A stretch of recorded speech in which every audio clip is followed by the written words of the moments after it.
Hi friends, welcome to our channel.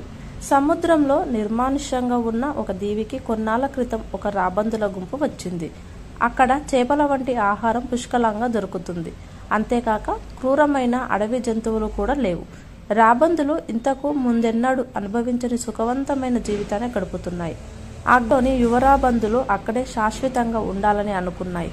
ఒక వృద్ధ రాబందు యువత ఆలోచనలు విని వ్యాకులత చెంది యువరాబందులకు సలహా ఇచ్చింది.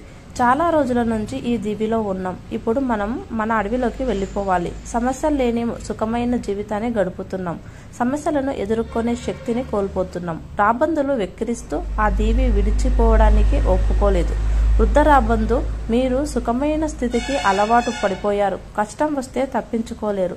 మూర్ఖత్వం మాని వచ్చేయండి. రాబందులు అన్ని ముసలి రాబందులు మాటలు పెడచెవిన పెట్టాయి. చేసేదేమీ లేక ఒక్కతే వెళ్ళిపోయింది. కొన్ని నెలల తర్వాత ముసలి రాబందు ఈ దీవిలో రాబందులు ఎలా ఉన్నాయో చూడడానికి దివిగి వచ్చింది. గాయపడ్డ రాబందులు, చచ్చిన కళేబరాలు కనిపించాయి. అసలేం జరిగింది? మీరెళ్ళిన తర్వాత కొంతకాలం అంతా బాగానే ఉంది. ఒక రోజు ఒక పడవ దీవిలో చిరుత పులులను వదిలిపోయింది. మొదట్లో అవి మమ్మల్నేం చెయ్యలేదు. మేం ఎగరలేమని, మొద్దుబారిన గోళ్లతో అశక్తులమని తెలిసి దాడి చేసి మమ్మల్ని చీల్చి చెండాడాయి. కొన్నింటిని చంపి తినేశాయి అని వాపోయింది. దీంట్లో మీకు అర్థమైంది ఏంటి అంటే, సుఖమైన జీవితానికి అలవాటు పడితే బయటకు రాలేం. సవాళ్లను, సమస్యలను, కఠిన పరిస్థితులను ఎదుర్కోలేం.